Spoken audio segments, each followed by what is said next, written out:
मैं फिर से बोलता हूँ, गुड इवनिंग सभी को। आज हमारी बीपीओ की जो नेक्स्ट क्लास है, आज हम पढ़ेंगे। उसमें सिलेबस की जो महत्वपूर्ण लाइन है, टॉपिक है पंचायती राज से संबंधित प्रमुख समितियां।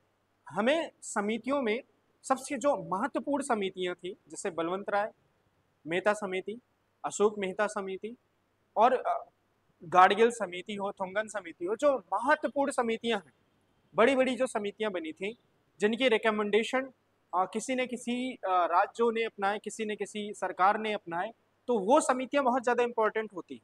तो हम उसी के बारे में क्रमशः अच्छे से अध्ययन करेंगे। और यदि आपके कोई सुझाव हो तो हमेशा जरूर देते रहें, और आप लगातार अपना अध्ययन करते रहें, आप अपने भी सुधार जारी रखें, और यदि हमें कोई त्रुटि हो तो जरूर बताएं। ठीक है, आइए हम पढ़ते हैं जो प्रमुख समितियां हैं सिलेबस में। और चूंकि मैं यहाँ पर कहना चाहूँगा कि जो छोटी छोटी समितियां हैं वो आपको पीडीएफ के माध्यम से आपको पेड ग्रुप में उपलब्ध करवा दी जाएंगी। यहाँ पर चूंकि सारी समितियां पढ़ाई जाने लगेंगी, तो लगभग 10 से 20 समितियां हैं, और हर के डिटेल में यदि 2-2 मिनट भी लेंगे तो एक क्लास 1 घंटा चला जाएगा। तो इसलिए हम चाहेंगे कि वो समय बचे, और उस समय का सदुपयोग आप किसी अन्य काम में भी करें, आराम से उसको आराम से पढ़ा जा सकता है। ठीक है, चलिए शुरू करते हैं। पहली समिति का नाम था बलवंत राय मेहता समिति। चूंकि बलवंत राय मेहता समिति का गठन, समझिए, पहली समिति का नाम है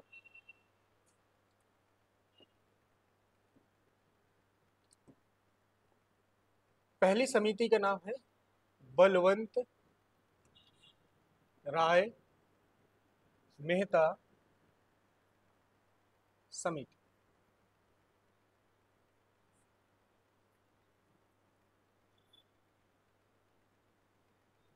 जिसका गठन किया जाता है जनवरी 1957। ठीक है, आपको गठन वर्ष जरूर याद रखना कि किस वर्ष गठित हुआ था। समझिए कि बलवंत राय मेहता की अध्यक्षता में इस समिति का गठन का क्यों प्रावधान किया गया, क्यों, क्या इसके पीछे कारण थी कि बलवंत राय की अध्यक्षता में इस समिति का हमें गठन करना पड़ा। चूंकि आपको मैंने कल बताया है कि जो शुरुआत में स्वतंत्रता पूर्व जो ग्रामीण विकास से संबंधित कार्यक्रम थे, जिसमें इटावा हो परियोजना हो, मारतंडम हो या श्री निकेतन परियोजना हो, इसके बाद जो स्वतंत्रता के बाद जो सीडीपी मतलब सामुदायिक विकास कार्यक्रम हो या राष्ट्रीय प्रसार सेवा हो, चूंकि ये कार्यक्रम ग्रामीण परिवेश में समग्र बदलाव के लिए थे। चूंकि हमारा भारत देश त्वरित 47 में ही आजाद हुआ था, और भारतीय संसाधन चूंकि सीमित मात्रा में थे, और भारत की ऐसी परिस्थितियां थी कि वो ज्यादा से ज्यादा इन्वेस्टमेंट प्रत्येक सेक्टर में नहीं कर सकते। चूंकि अच्छे उद्देश्य से, अच्छे लक्ष्य के उद्देश्य से हमने सीडीपी और एनईएस सेवा को, इस कार्यक्रम को हमने समग्र रूप से पंचायती व्यवस्था में लागू करने का प्रयास किया। हालांकि बहुत सारी प्रॉब्लम्स आई, इस वजह से ये जो कार्यक्रम थे तो कहीं ना कहीं असफल हो रहे थे। इन्हीं असफलताओं का अध्ययन करने के लिए बलवंत राय मेहता की अध्यक्षता में हमने बलवंत राय समिति का गठन किया, जिसका प्रमुख उद्देश्य था, जिसका प्रमुख उद्देश्य क्या था, CDP plus national extension service. जो दो प्रमुख कार्यक्रम थे, इन कार्यक्रमों का मूल्यांकन यानी इनकी समीक्षा करना था कि इनमें क्या सुधार किए जा सकते हैं, क्या कोई बदलाव करना आवश्यक है तो क्या बदलाव कर सकते हैं, क्या इसमें कमियां थी। तो बलवंत राय की जो अध्यक्षता में समिति बनी थी, बलवंत राय मेहता समिति जो बनी थी, उसका काम था इन दो कार्यक्रमों की समीक्षा करना। इन समीक्षाओं के आधार पर बलवंत राय समिति ने कई सारी सिफारिशें दी, जो कि बहुत ही इंपॉर्टेंट है, जो कि बहुत ही ज्यादा इंपॉर्टेंट है। वो पेपर के नजरिए से भी इंपॉर्टेंट है, और पंचायती राज सिस्टम में जो रिफॉर्म शुरू हुआ उसके लिए भी बहुत ज्यादा इंपॉर्टेंट है। तो आइए हम देखते हैं कि इसकी समिति की प्रमुख सिफारिशें कौन कौन सी थी। ठीक है, देखते हैं।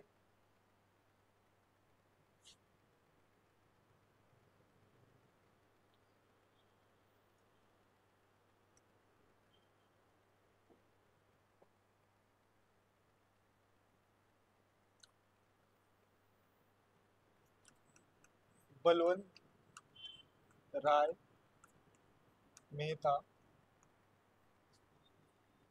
समिति, जिसका गठन हुआ जनवरी 1957 में। रिपोर्ट इन्होंने सबमिट की नवंबर 1957 में, ठीक है। और इन्होंने कौन कौन सी सिफारिशें दी, महत्वपूर्ण सिफारिशें कौन कौन सी, देखिए सिफारिशें या रिकमेंडेशन कौन कौन सी। सबसे महत्वपूर्ण समिति, इस समिति की सबसे महत्वपूर्ण सुझाव था कि पंचायती राज जो व्यवस्था हो वो 3 स्तर की हो, 3 लेवल की हो, समझिएगा 3 लेवल की। इन्होंने इस समिति जो हमारी पंचायती व्यवस्था है उसके गठन की सिफारिश की। 3 लेवल का मतलब क्या था, कौन कौन से लेवल थे, देखिए देखिए इसकी याद करने की एक सिंपल सी ट्रिक है कि बलवंत राय मेहता 3 वर्ड हैं तो 3 लेवल की समिति। उसी तरह जब अशोक मेहता समिति पढ़ते हैं तो अशोक मेहता 2 शब्द हैं, 2 वर्ड हैं, 2 लेवल। मैंने इसको ऐसे याद किया, तो आप भी ऐसे याद कर सकते हैं ट्रिक बना के। देखिए इसमें कौन कौन से स्तर थे। पहला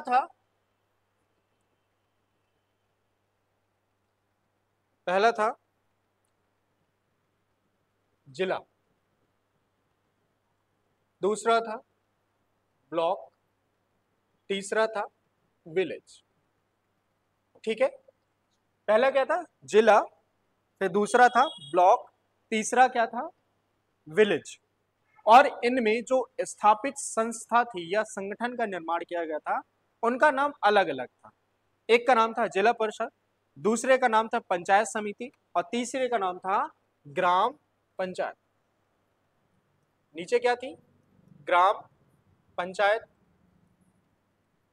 जो वर्तमान में आप देखते होंगे। यहां पंचायत समिति,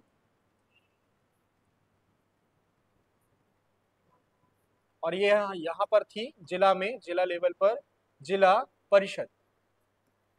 आप लोग कई जिला से आते होंगे तो आपको अपने जिला परिषद का नाम जरूर पता होगा कि वो परिषद क्यों, ठीक है। ये 3 लेवल हो गया। और 3 लेवल में चूंकि इन्होंने चुनाव के बारे में यह भी सिफारिश की थी, जो अगली सिफारिश महत्वपूर्ण थी, उन्होंने कहा था कि जो ग्राम पंचायत लेवल होगा उसमें डायरेक्ट मतलब प्रत्यक्ष चुनाव होने चाहिए, और जो ऊपर की 2 लेवल है उनमें अप्रत्यक्ष चुनाव होना चाहिए। तो समझिए 2 सिफारिशें और महत्वपूर्ण कौन सी थी। इसमें था निर्वाचन, इसमें अप्रत्यक्ष निर्वाचन था, इसमें भी अप्रत्यक्ष निर्वाचन था, और इसमें प्रत्यक्ष निर्वाचन। आपसे पेपर में एक क्वेश्चन ये पूछ सकते हैं कि बलवंत राय मेहता समिति ने किस स्तर पर प्रत्यक्ष चुनाव की सिफारिश की थी, तो उसका आंसर क्या होगा, ग्राम पंचायत स्तर पर, बाकी अप्रत्यक्ष स्तर पर, ठीक है। तो हमें समझना होगा। दूसरा काम क्या था, इन्होंने इस पंचायत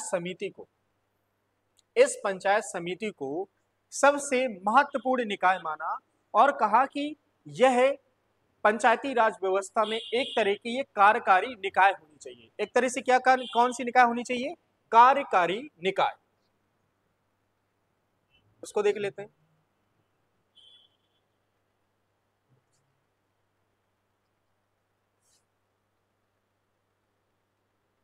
ब्लॉक लेवल को बनाया कार्यकारी निकाय। इसी तरह जो जिला लेवल था उसका सिर्फ काम था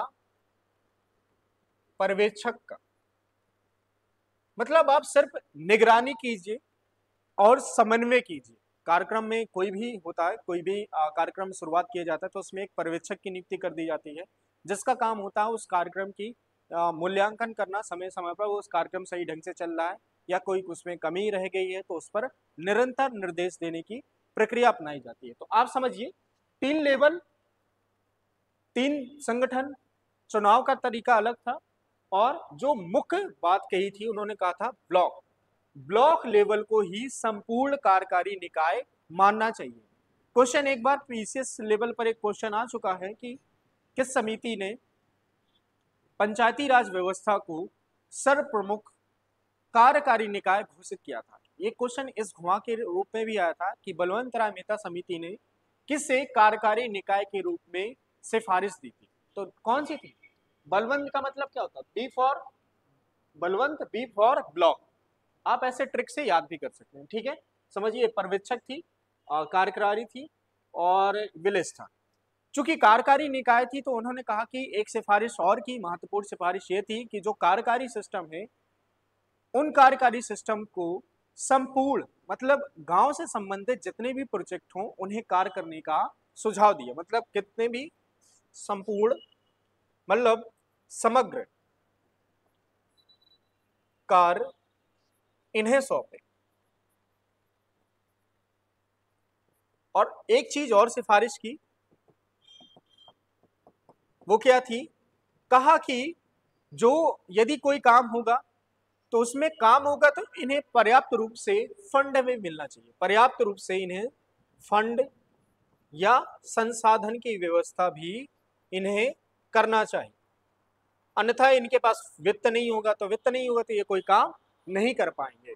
और उन्होंने एक अंतिम महत्वपूर्ण सुझाव दिया कि इन्होंने कहा कि प्रति 5 वर्ष में निर्वाचन प्रक्रिया होती रहनी चाहिए। तो प्रति 5 वर्ष में निर्वाचन प्रक्रिया को लगातार जारी रखने का सुझाव दिया। तो ये महत्वपूर्ण सिफारिशें हैं। इन्हीं सिफारिशों से कोई ना कोई क्वेश्चन आपको कहीं ना कहीं, आपने मॉक लगाए होंगे तो इनमें सुन रखा होगा, तो कहीं ना कहीं एक क्वेश्चन आने की पॉसिबिलिटी रखती है। देखिए, एक चीज और समझिए, बलवंत राय मेहता को फादर ऑफ इंडियन पंचायती राज भी कहा जाता है। मतलब भारतीय पंचायती राज व्यवस्था का पिता कहीं ना कहीं बलवंत राय को ही कहा जाता है, क्योंकि इन्होंने सर्वप्रथम इन महत्वपूर्ण सिफारिशें की, इन महत्वपूर्ण सुझावों के माध्यम से जो तमिलनाडु था, राजस्थान था, वेस्ट बंगाल था, इवन यूपी भी था, गुजरात भी था, महाराष्ट्र भी था, इन राज्यों ने कुछ ना कुछ महत्वपूर्ण सुधार किए। इनकी सिफारिशों के बाद ही प्रधानमंत्री, जो हमारे प्रथम प्रधानमंत्री थे पंडित नेहरू, उन्होंने ही सर्वप्रथम 2 अक्टूबर 1959 को सर्वप्रथम राजस्थान के नौगौर स्थान पर, नौगौर जिले में इस कार्यक्रम की नींव रखी, इस कार्यक्रम की शुरुआत की। मतलब पंचायती राज व्यवस्था को एक औपचारिक रूप दिया गया और इसकी शुरुआत की गई, ठीक है। तो आइए हम समझते हैं कि आगे प्रोसेस क्या था। जैसे ये रिपोर्ट आई, इस रिपोर्ट को जनवरी 1958 में योजना आयोग का जो मुख्य बॉडी था, नेशनल डेवलपमेंट काउंसिल, एनडीसी, क्योंकि जब भी योजना आयोग कोई सिफारिश दिया करती थी तो अंतिम सहमति हमें एनडीसी से लेनी होती थी। तो एनडीसी ने ऐसे इन सिफारिशों को बहुत ही महत्वपूर्ण माना और इन सिफारिशों को स्वीकार किया। और इन सिफारिशों के स्वीकार करने के बाद ही पंडित नेहरू ने अक्टूबर में गांधी जयंती के उपलक्ष्य में, गांधी जी के जन्म दिवस के उपलक्ष्य में सबसे पहले कहां पर 2 अक्टूबर 1950 जनवरी में स्वीकार की। फिर इसके बाद 1959 में राजस्थान के नागौर जिला में पंचायती राज व्यवस्था की नींव रखी, ठीक है। पंचायती राज व्यवस्था की नींव रखी गई, ठीक है। माना जाता है कि जब एक क्वेश्चन आपसे बनेगा तो एक क्वेश्चन हमेशा पूछा गया है कि सर्वप्रथम किस स्थान पर पंचायती राज व्यवस्था की शुरुआत की गई थी। तो वो स्थान कौन सा है? राजस्थान का नागौर जिला। इसके बाद अन्य जो हमारा महत्वपूर्ण राज्य था, इसी को देखा देखी आंध्र प्रदेश ने भी पंचायती राज व्यवस्था की नींव स्थापित कर दी। तो ये सेकेंड स्टेट था और ये राजस्थान फर्स्ट स्टेट था। कभी कभी आपसे पेपर में ये भी पूछ सकता है कि पंचायती राज व्यवस्था को शुरू करने वाला राजस्थान के बाद दूसरा प्रमुख राज्य कौन सा था? उसका आंसर होगा आंध्र प्रदेश, ठीक है। यह महत्वपूर्ण इनकी सिफारिशें हो गई। इन सिफारिशों का निश्चित रूप से क्रियान्वयन हो गया। ठीक है, मतलब ऑटोमेटिक ये चीजें हमने देख ली।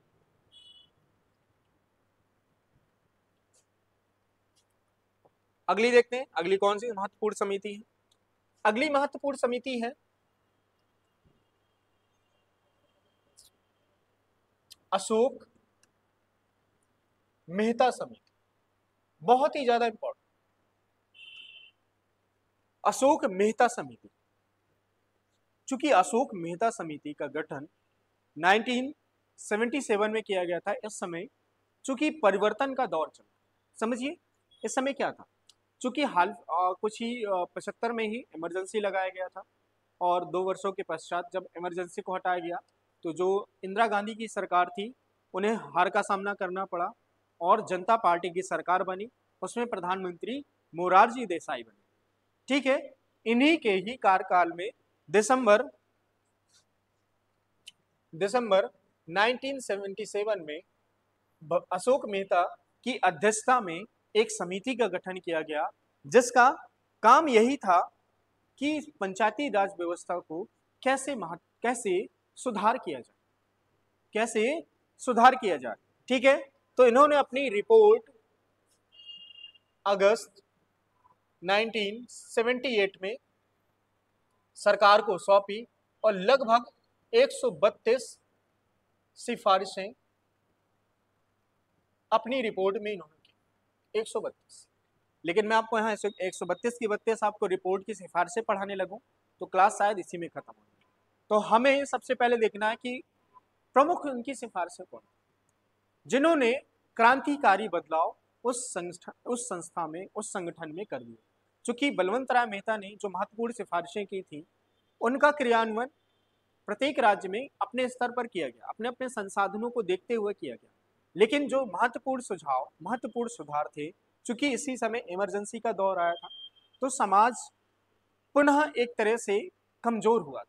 इस दौरान बहुत सारे अधिकारों को छीना गया था, तो इस समय जो लोकल बॉडी थी वो कहीं ना कहीं कमजोर हो रही थी और ग्रामीण में जो क्षेत्र में आत्मविश्वास की पुनः कमी आने लगी थी। क्योंकि यदि आप देखें आज़ादी के बाद लगभग 25 वर्षों के अंतर्गत ही एक इमरजेंसी भारत को झेलनी पड़ी थी और वो लगभग काफ़ी महीने तक रही।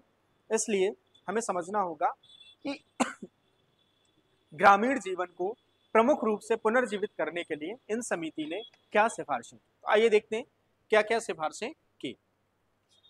पहली महत्वपूर्ण सिफारिश क्या थी,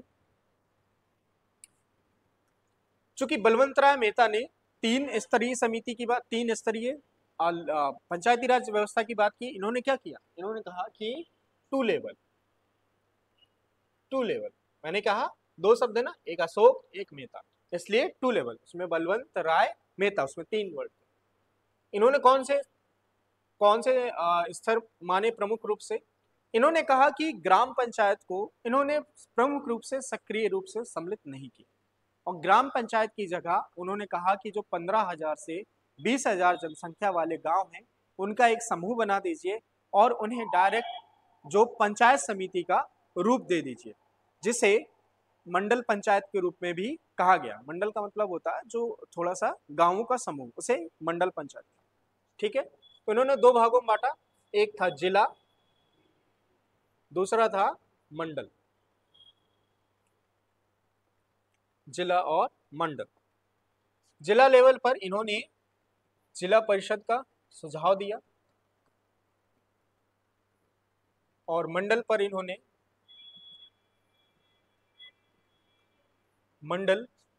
जो मंडल लेवल था, मतलब यहाँ पर जो गांवों का समूह था उस पर सुझाव दिया कि यहाँ पर मंडल पंचायत होनी चाहिए, मंडल पंचायत। और ये मंडल पंचायत में कितने होने चाहिए, कम से कम जो गांवों का समूह होगा इसमें जो इंक्लूड किए जाएंगे उनकी जनसंख्या होनी चाहिए वहां पर 15 से 20,000 जनसंख्या वाले गांवों का समूह,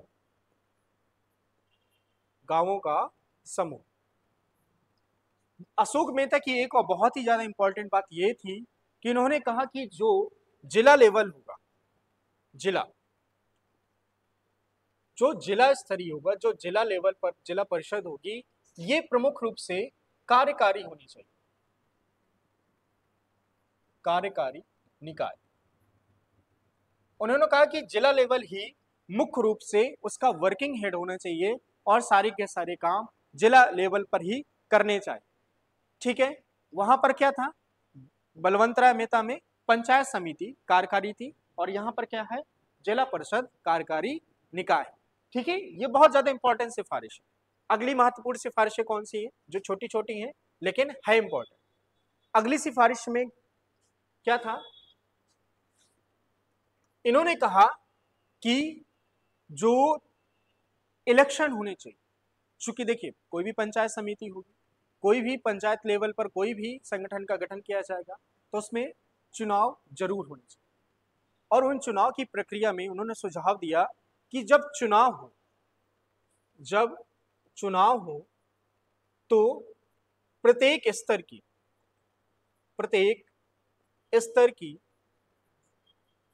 राजनीतिक पार्टी को इसमें शामिल होना चाहिए और प्रत्येक राजनीतिक पार्टी को इन चुनावों में भागीदारी लेनी चाहिए, चाहे वो राज्य स्तर की हो, चाहे वो राष्ट्रीय स्तर की हो, या फिर वो क्षेत्रीय स्तर की हो। ठीक है, और इन्हीं चुनाव प्रक्रिया में ही स्वैच्छिक संगठनों की भी भागीदारी महत्वपूर्ण थी। स्वैच्छिक संगठन का मतलब था कि जो एनजीओ होते हैं, जो सिविल ग्रुप होते हैं, जो प्रेशर ग्रुप होते हैं, तो सारे स्वैच्छिक संगठन की भागीदारी भी उन्होंने कहा कि सुनिश्चित होनी चाहिए। तो तीसरी थी स्वैच्छिक संगठन की भी भूमिका इलेक्शन और जो वर्क होते हैं उनको समन्वित करने में या लोकल लेवल तक पहुंचाने में या जागरूक करने में इन स्वैच्छिक लेवल के संगठन या स्वैच्छिक संगठनों की महत्वपूर्ण भागीदारी होनी चाहिए। और इन्होंने अगली सिफारिश जो महत्वपूर्ण थी वो कौन सी थी, 3 हो गई, चौथी इन्होंने कहा कि जो चुनाव होगा उसमें क्या होना चाहिए, 6 मंथ के भीतर ही चुनाव होने चाहिए, 6 मंथ के भीतर ही इलेक्शन हो जाने चाहिए।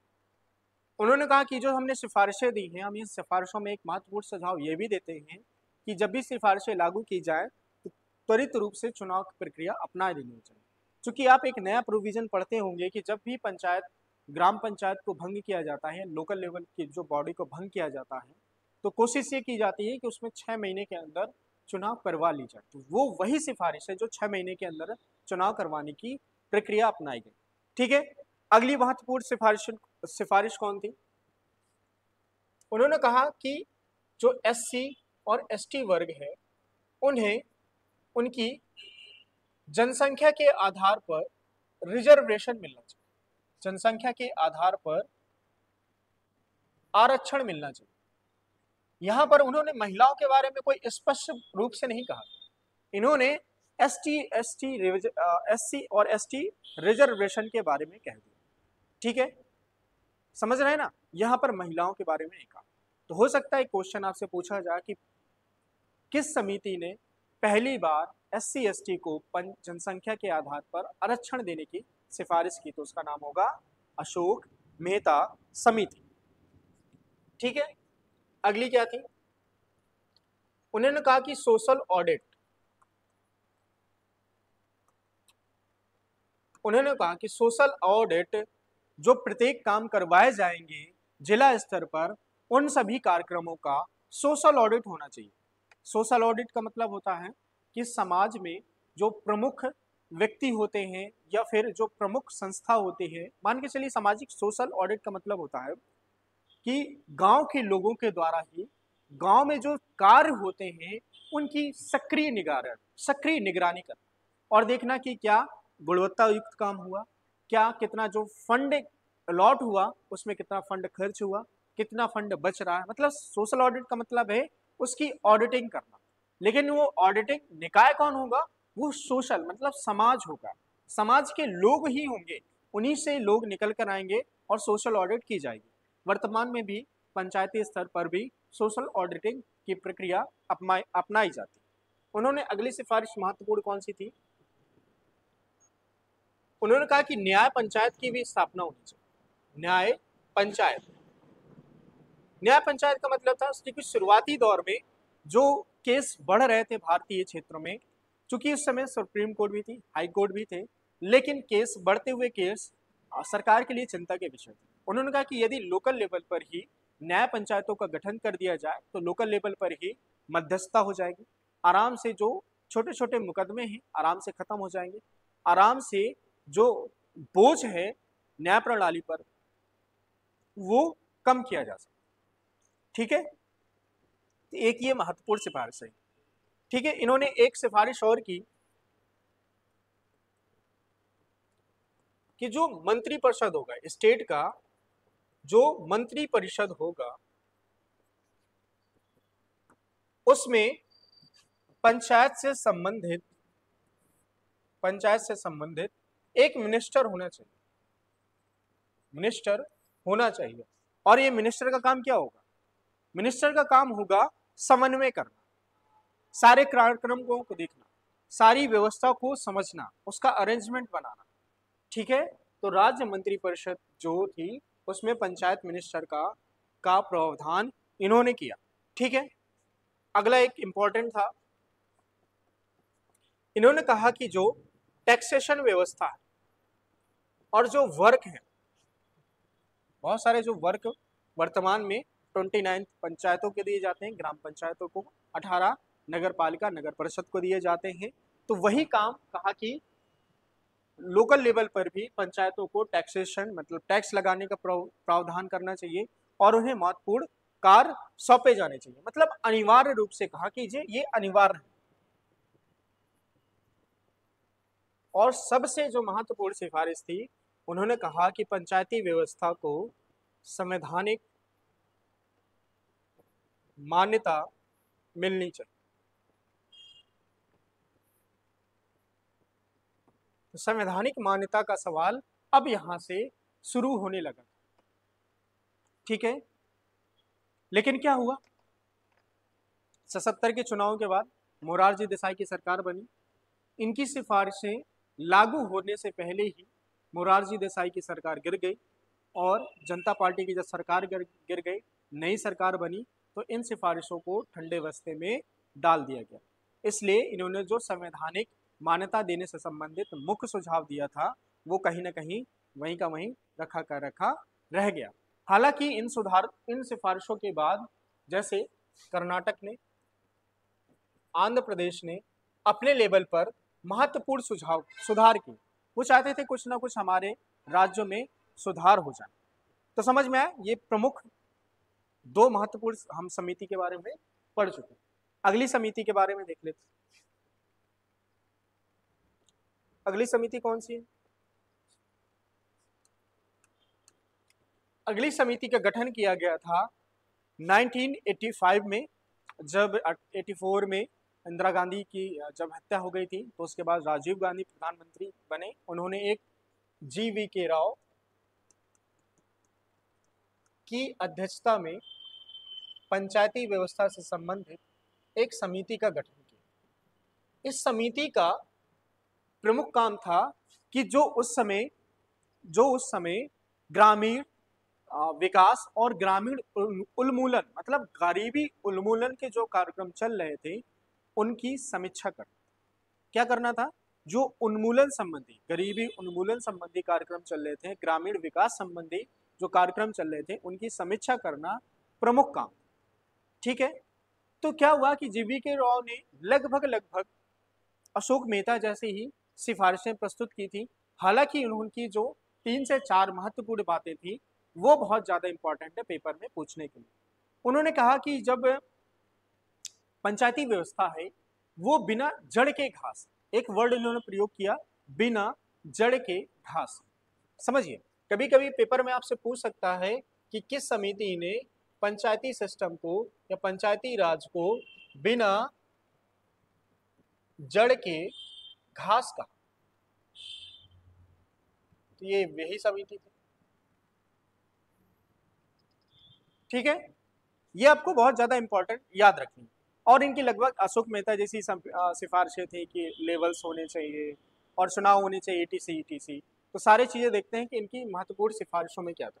2-3 सिफारिशें थी जो ज्यादा इंपॉर्टेंट थी, जो अन्य समितियों की तुलना में थोड़ा प्रमुख रूप से। पहला इन्होंने कहा कि जिला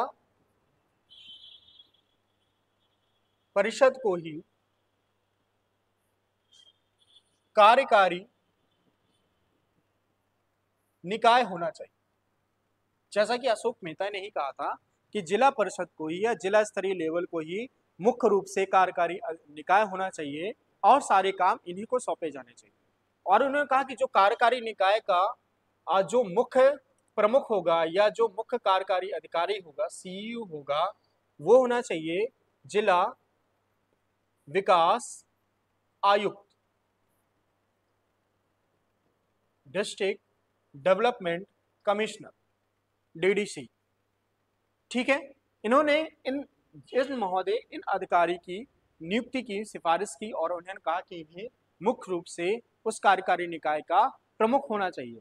तो ये 2 महत्वपूर्ण सिफारिशें थी। बाकी इन्होंने कहा कि जो राज्य है वो राज्य ज्यादा से ज्यादा काम पंचायतों को सौंपे।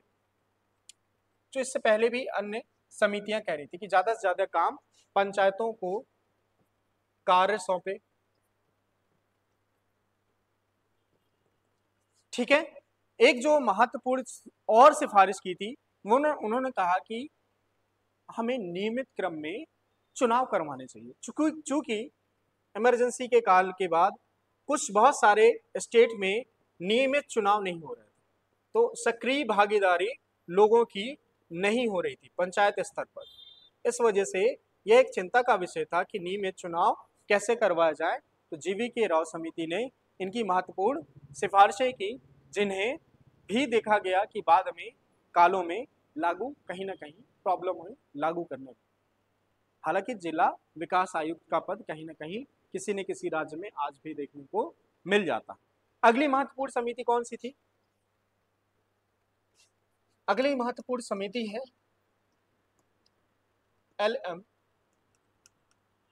सिद्धिवी समिति, जो बहुत ही ज्यादा इंपॉर्टेंट इसलिए है क्योंकि इसी समिति की सिफारिशों के आधार पर ही राजीव गांधी की सरकार ने पहली बार असेंबली में, संसद में पंचायती राज व्यवस्था से संबंधित जो 64वां संविधान संशोधन प्रस्ताव या बिल पेश किया। इसलिए कभी कभी क्वेश्चन, एक जब मैं आपको संवैधानिक विकास क्रम पढ़ाऊंगा तो वहां मैं बताऊंगा कि इसकी प्रोसीजर क्या थी। उसमें एक क्वेश्चन पूछेगा कि संवैधानिक मान्यता देने के लिए जो पहली बार प्रस्ताव पेश किया गया था वो किन की सिफारिशों के आधार पर किया गया था, तो उनका नाम था LM सिंघवी समिति। ठीक है, इनका गठन किया गया था 1986 में। और इनका प्रमुख काम क्या था? इनका प्रमुख काम था पंचायती राज व्यवस्था यानी पंचायती सिस्टम को कैसे पुनर्जीवन दिया जाए, कैसे फिर से उनमें जान फूकी जाए। तो इसलिए पंचायती राज संस्थाओं को पुनर्सुधार, पंचायती राज संस्थाओं को पुनर्जीवन या पुनर्सुधार कैसे किया जाए, इस पर इनकी समिति का गठन किया गया था। तो यह समिति बहुत ही ज्यादा महत्वपूर्ण अपनी सिफारिशों को पेश करती है। और जब लगभग हमें वर्तमान में जो हमारा पंचायती सिस्टम है काफी ना काफी इनकी सिफारिशें मेल खाती। ठीक है, इन्होंने सुझाव क्या दिया देख लेते हैं, महत्वपूर्ण सिफारिशें कौन कौन सी हैं। इन्होंने पहली सिफारिशें दी कि जो पंचायत होनी चाहिए वो 3 लेवल की होनी चाहिए। जैसा कि बलवंत राय मेहता ने कहा था, 3 लेवल में कौन कौन सा होना चाहिए? वही ऊपर जिला होना चाहिए, ब्लॉक होना चाहिए और नीचे विलेज होना चाहिए। वही जैसी सेम बलवंत राय मेहता ने सिफारिशें की कि जिला, ब्लॉक और विलेज। ठीक है, सबसे ज्यादा इंपॉर्टेंट सिफारिश थी कि पंचायती राज व्यवस्था को संवैधानिक मान्यता देनी चाहिए। हालांकि अशोक मेहता ने भी ऐसी सिफारिशें दे दी थी, लेकिन उन पर कोई काम नहीं हुआ था। इसलिए कभी क्वेश्चन में आपसे पूछा जाए कि पहली बार संवैधानिक मान्यता देने का सिफारिश किसने की, तो अशोक मेहता। लेकिन पहली बार इन संवैधानिक मान्यता की सिफारिश को अप्लाई करने के लिए जो राजीव गांधी ने जिस समिति की रिपोर्ट को आधार बनाया था वो था एल.एम. सिंघवी समिति। तो क्वेश्चन जब भी पेपर में आए तो थोड़ा सोच समझ के इस पर आंसर जरूर लगाइएगा। ठीक है, 3 लेवल की सिफारिश की 3 लेवल होने चाहिए, और कहा कि रेगुलर चुनाव होने चाहिए, रेगुलर इलेक्शन होने चाहिए, जो अन्य समितियां भी सिफारिश दे चुकी थी। इससे पहले जीवी.के. राव समिति ने भी कह रखा था कि नियमित चुनाव इसके होते रहने चाहिए। इन्होंने अगली सिफारिश ये दी कि न्याय पंचायत होना चाहिए, पंचायत होनी चाहिए। वही जो न्याय पंचायत पिछली जो समितियों ने सुझाव दिए, न्याय पंचायत होना चाहिए। क्योंकि जब न्याय पंचायत होगा, उन्होंने कहा कि एक चुनाव विवाद संबंधी, विवाद समाधान संबंधी एक चुनाव समाधान अधिकरण का गठन करना चाहिए। और इनका काम क्या होगा? इनका काम होगा कि जो चुनाव संबंधी केस होते हैं या मुकदमे होते हैं, उनका समाधान यह संस्था कर सके। तो एक तरह से ये जुडिशियल अथॉरिटी की बात करते हैं, न्याय अधिकरण की बात करते हैं, न्याय अधिकरण की बात करते हैं। ये महत्वपूर्ण सिफारिश थी, न्याय अधिकरण। समझ रहे हैं? जो महत्वपूर्ण सिफारिशें थी यही यही थी, महत्वपूर्ण हो गई। और एक बहुत ज्यादा इंपॉर्टेंट एक वर्ड इन्होंने प्रयोग किया था। इन्होंने कहा था कि जो ग्राम सभा होती है वो लोकतंत्र की मूर्त होती है या लोकतंत्र की मूर्ति होती है। समझ में आ रहा? चूंकि इन्होंने कहा कि गांव का फिर से पुनर्गठन किया जाना चाहिए, और ग्राम जो सभा है हमारी, ग्राम सभा वो लोकतंत्र की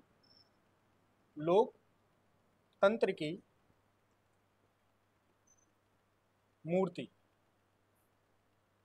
तो कभी कभी क्वेश्चन आएगा आपसे पेपर में, पूछेगा कि किस समिति ने ग्राम सभा को अत्यधिक महत्व दिया, या पूछेगा किस समिति ने ग्राम सभा को लोकतंत्र की प्रत्यक्ष मूर्ति कहा या लोकतंत्र की मूर्ति कहा। समझिए, इन सिफारिशों का ये क्रक्स निकल के आया। ये महत्वपूर्ण समिति हो गई, 4 समितियां हो गई। अगली महत्वपूर्ण समिति देख लेते हैं। अगली महत्वपूर्ण समिति का नाम है पी.के. थुंगन समिति, जिसे 1988 में गठित किया गया। पी.के. थुंगन समिति, जिसका गठन किया गया 1988 में। इनकी क्या सिफारिशें थी? लगभग जो जैसी अशोक मेहता अपनी सिफारिशें दे रहे थे, जैसे इससे पहले एल.एम. सिंघवी समिति ने अपनी सिफारिशें दी, लगभग वही सिफारिशें प्रत्येक समिति कर रही थी। उन्होंने भी कहा कि इन्हें भी संवैधानिक मान्यता दी जाए। इन्होंने भी कहा कि 3 लेवल होना चाहिए। इन्होंने भी कहा कि जो पंचायतों का कार्यकाल होना चाहिए वो 5 वर्ष का होना चाहिए। तो देख लेते हैं, पहला कौन सा सुझाव दिया? उन्होंने कहा संवैधानिक मान्यता होनी चाहिए, संवैधानिक मान्यता होनी चाहिए। उन्होंने कहा कि 3 लेवल होने चाहिए, जिला, ब्लॉक, विलेज। इन्होंने कहा कि 5 ईयर का कार्यकाल होना चाहिए, जो पंचायतें होती हैं 5 साल तक बनी। इन्होंने कहा कि आरक्षण का प्रावधान होना चाहिए, लेकिन पहली बार आरक्षण का सुझाव, हालांकि सुझाव दिया जा चुका था, वो था एससी और एसटी का, लेकिन पहली बार वुमेन आरक्षण का प्रावधान एक महत्वपूर्ण विषय था। तो पहली बार महिला आरक्षण का प्रावधान इसी समिति ने कहा। हालांकि जो वुमेन पर रिजर्वेशन की बात पहले वाली समितियां, जो इसे अशोक मेहता समिति ने पहली बार कहा था जनसंख्या के आधार पर SC/ST को रिजर्वेशन मिलना चाहिए। हालांकि वो बाद में देखा गया कि कहाँ मिला कहाँ नहीं मिला, तो पहली बार महिलाओं को यहाँ रिजर्वेशन देने की बात इसी समिति ने कही। और इन्होंने कहा क्या, इन्होंने कहा कि जो हमारा जो इलेक्शन हो, इलेक्शन जो प्रोसेस हो, इलेक्शन जैसे होगा, इलेक्शन कहा कि नियमित तो होना ही चाहिए, और जो तीनों लेवल पर इलेक्शन होगा वो उसमें लोगों की भागीदारी, सक्रिय भागीदारी बढ़ानी चाहिए। और इन्होंने एक चीज और कही कि जो सेशन चलेंगे, पंचायतों के सेशन हो या नगर पालिका के सेशन हो, उनकी अवधि या जिसे सुपर सेशन बोलते हैं 6 मंथ होनी चाहिए, इससे ज्यादा नहीं होनी चाहिए। सुपर सेशन मतलब वही था कि 6 मंथ के अंदर 6 महीने तक इनका सुपर सेशन होना ही चाहिए। तो सुपर सत्र की अवधि 6 मंथ की ही रखी, मैक्सिमम। ठीक है। इन्होंने सबसे ज्यादा इंपॉर्टेंट बात क्या थी, वो था राज्य वित्त आयोग का गठन की सुझाव दे। राज्य वित्त आयोग, ये बहुत ज्यादा इंपॉर्टेंट। राज्य वित्त आयोग, यदि 73वां संविधान संशोधन देखें तो उसमें जो अनुच्छेद 243I को इंक्लूड किया गया है, उसमें प्रावधान है कि राज्य वित्त आयोग का गठन किया जाएगा। तो राज्य वित्त आयोग का गठन का पहली बार सिफारिश देने वाली समिति का नाम था थुंगन समिति। ठीक है, तो ये समिति हो गई। एक बहुत ज्यादा इंपॉर्टेंट है, उन्होंने कहा जो सब्जेक्ट मिलने चाहिए, जो सब्जेक्ट या विषय पंचायतों को मिलने चाहिए, उनकी संविधान में लिस्ट होना चाहिए, संविधान में लिस्ट होना चाहिए। वो अनुसूची की बात कर रहे हैं, अनुसूची 11 और अनुसूची की 12 की बात कर रहे हैं। कहा कि उन्हें स्पष्ट रूप से संविधान में लिख देना चाहिए, तो क्योंकि संविधान में लिख जाएगा तो प्रत्येक राज्यों के लिए लिस्ट एक जैसी बनाए रखने की सुविधा होगी और एक जैसे काम करवाने की प्रवृत्ति धीरे धीरे करके बढ़ेगी। ठीक है, तो इन्होंने कहा कि एक राज्य स्तर पर एक योजना मंत्री का भी निर्माण होना चाहिए, योजना मंत्री के गठन का सुझाव दिया, और जिसका काम था समन्वय करना और पर्यवेक्षण करना, पर्यवेक्षण की भूमिका में रहना। राज्य स्तर पर योजना मंत्री के गठन का सुझाव दिया। राज्य स्तर पर योजना मंत्री होगा, उसको एक निगरानी समिति बना दी जाएगी और जिसका काम होगा समन्वय और पर्यवेक्षण करना। एक महत्वपूर्ण समिति है जिसका नाम है, अंतिम में कौन सी समिति बचेगी थुंगन के बाद, अंतिम समिति का नाम है गाडगिल समिति, जिसका गठन भी किया गया था 1988। गाडगिल समिति जिसका गठन किया गया 1988। इसकी सिफारिशें क्या थी, इसकी सिफारिशें में सबसे महत्वपूर्ण सिफारिश जो मुझे लगती है वो था राज्य निर्वाचन आयोग। चूंकि राज्य वित्त आयोग का गठन का प्रावधान का सिफारिश थुंगन समिति कर चुकी थी, लेकिन जो इलेक्शन चुनाव आयोग की बात या राज्य निर्वाचन आयोग की बात पहली बार इसी समिति ने कहा, और कहा कि जो टैक्स होने चाहिए, लगाने के अधिकार, वसूलने के अधिकार भी इन्हों को मिलना चाहिए, पंचायतों को मिलना चाहिए। टैक्सेशन से रिलेटेड भी इन्होंने महत्वपूर्ण सुझाव दिए। अन्य उसी तरह के सुझाव थे कि इन्हें संवैधानिक मान्यता दी जाए। उन्होंने कहा कि 3 लेवल पर होना चाहिए, वही डिस्ट्रिक्ट हो, ब्लॉक हो और रूरल हो, 5 वर्ष का कार्यकाल हो। एक सबसे ज्यादा इंपॉर्टेंट था कि प्रत्यक्ष रूप से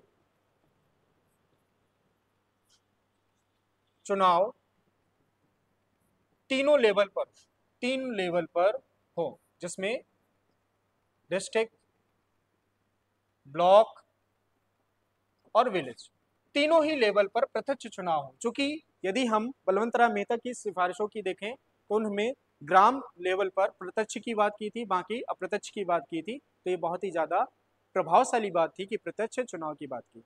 इन्होंने भी SC ST और वुमेन रिजर्वेशन की बात की, इन्होंने भी स्टेट फाइनेंस कमीशन की बात की और कहा कि समग्र जिम्मेदारी, समग्र काम की जिम्मेदारी ग्राम को ही सौंपी जानी चाहिए। समग्र विकास की जिम्मेदारी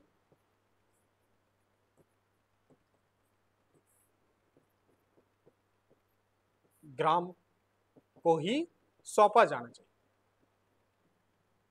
ठीक है, ये बहुत सारी महत्वपूर्ण सिफारिशें थी जिनका सरकार ने अपने समय काल के दौरान प्रयोग किया और ये इन्हीं महत्वपूर्ण सिफारिशों के आधार पर ही हमारी पंचायती राज व्यवस्था में बहुत सारे रिफॉर्म हुए और इन्हीं सिफारिशों के आधार पर ही संवैधानिकरण किया गया। तो जो संवैधानिकरण की अगली हमारी सिलेबस में लाइन है उसको हम कल पढ़ेंगे और जो भी आपके महत्वपूर्ण सुझाव हों हमें देते रहिए।